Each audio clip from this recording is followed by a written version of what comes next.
I never thought the people I loved most would treat me like I was disposable. But life, I suppose, has a cruel sense of humor. My name is Mary, I'm 73 years old, and this is the story of how I took revenge on my ungrateful son and his wife after they decided Christmas, and apparently, their lives, would be better without me. You might think that at my age, revenge sounds childish. But believe me, sometimes it's not about getting even. It's about teaching people who you are. So, sit down, pour yourself a cup of tea, and let me tell you what happened. It all began 3 days before Christmas. The house was quiet. The snow was falling outside, soft and beautiful, just like every other year when my late husband, Richard, would hang lights across the porch. I sat by the fireplace knitting a red scarf for my grandson, Tommy. My phone buzzed on the side table. I smiled, expecting a holiday message from my son, David. But the smile didn't last. The text read, "Christmas is better without you. Don't bother coming." At first, I thought it was a mistake. I blinked. Read it again. My hands trembled. My heart pounded. Better without me? I tried to steady my breath. I typed back one word. Why? A few seconds later, 3 dots appeared. Then vanished. Then came another message, not from David this time, but from his wife, Melissa. "You're toxic, Mary. You ruin every gathering. Maybe it's time you spend the holidays alone. We need peace." Peace? I had raised that woman's husband. Fed her. Helped her after childbirth. And she wanted peace from me? I didn't respond after that. I sat there for hours, just staring at the fire. But I wasn't crying. No, not this time. You see, there's a point in life where pain turns into clarity. And that night, I got mine. David wasn't a bad boy once. When his father died 15 years ago, he was my everything. I gave him our family home, a 2-story brick house that Richard had built with his own hands.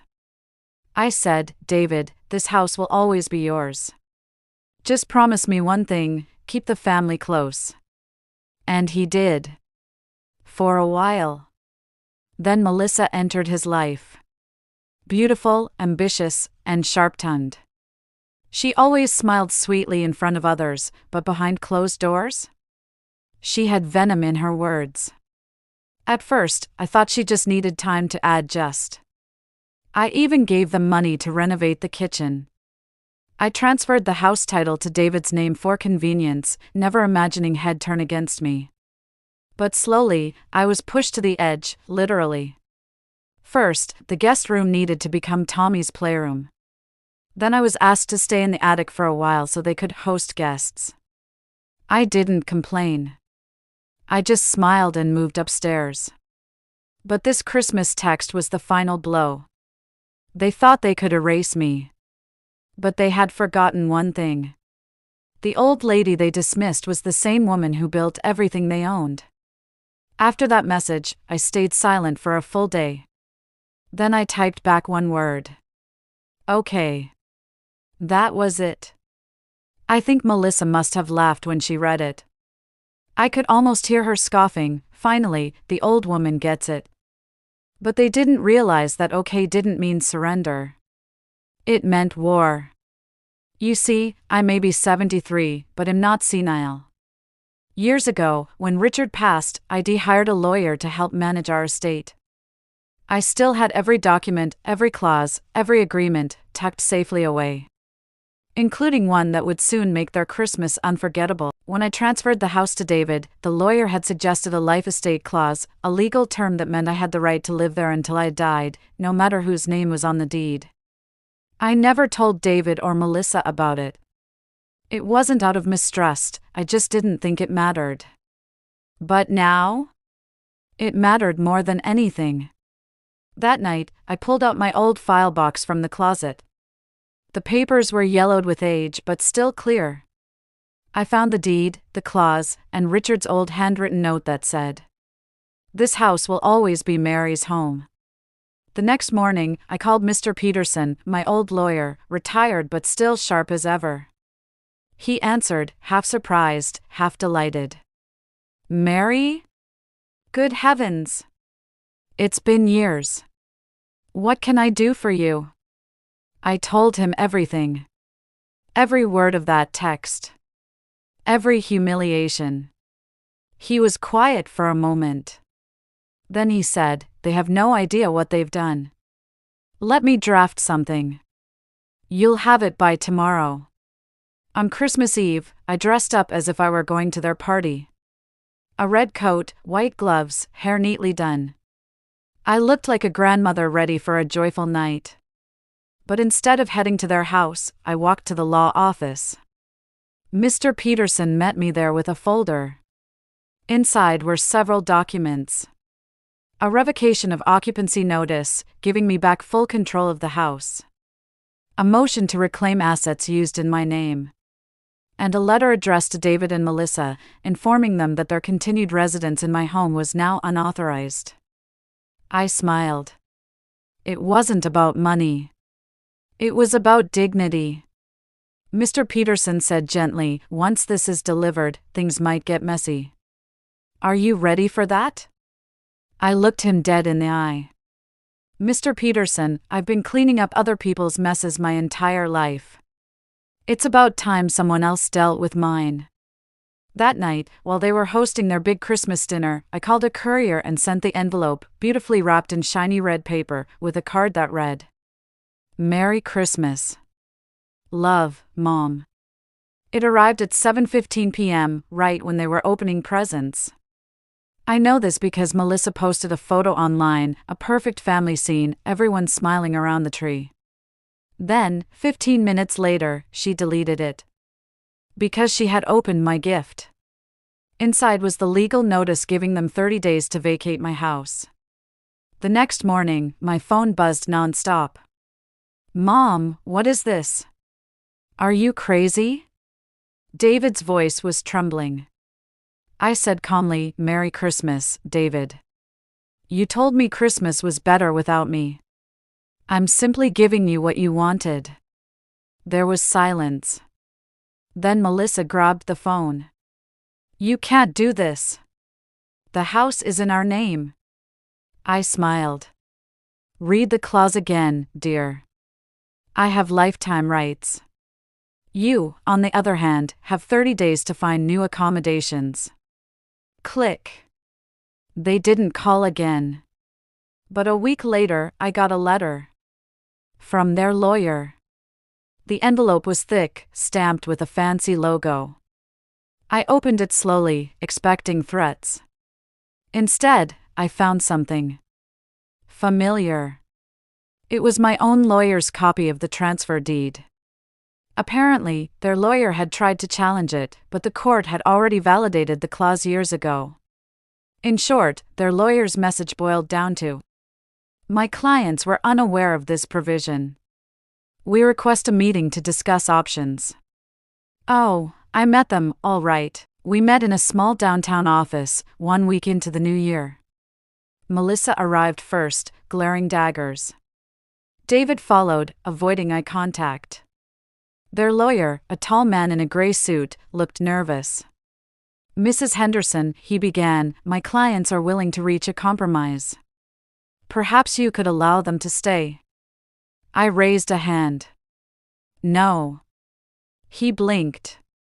"Excuse me?" I leaned forward. "They threw me out of my own house. They told me Christmas was better without me. I'm simply agreeing." Melissa hissed, "You can't just leave us homeless." I turned to her, my voice calm. "I didn't leave you homeless, Melissa. You did that when you decided I didn't belong in my own family." Even the lawyer fell silent. Finally, David muttered, "Mom. Please. We made a mistake." For a brief second, my heart softened. He looked so much like his father, ashamed, broken. But I remembered all the nights I cried in that attic, alone, while they laughed downstairs. So I said quietly, "No, David. I made a mistake. I raised you to believe kindness was weakness." And with that, I stood up, gathered my papers, and left. 30 days came and went. They moved out quietly. The neighbors whispered, wondering why the young couple had left so suddenly. I didn't tell anyone. I didn't need to. I simply moved back into my home, the home my husband built for us, the one filled with decades of love and laughter. The first night alone was peaceful. I lit the fireplace, poured myself some tea, and looked out at the snow. For the first time in years, I wasn't lonely. I was free. A month later, on a cold February evening, there was a knock at the door. It was David. Alone. His face was pale, eyes red. He held a box in his hands. "Mom," he said softly, "I'm sorry. Melissa left. She couldn't stand the humiliation. I just wanted to bring this."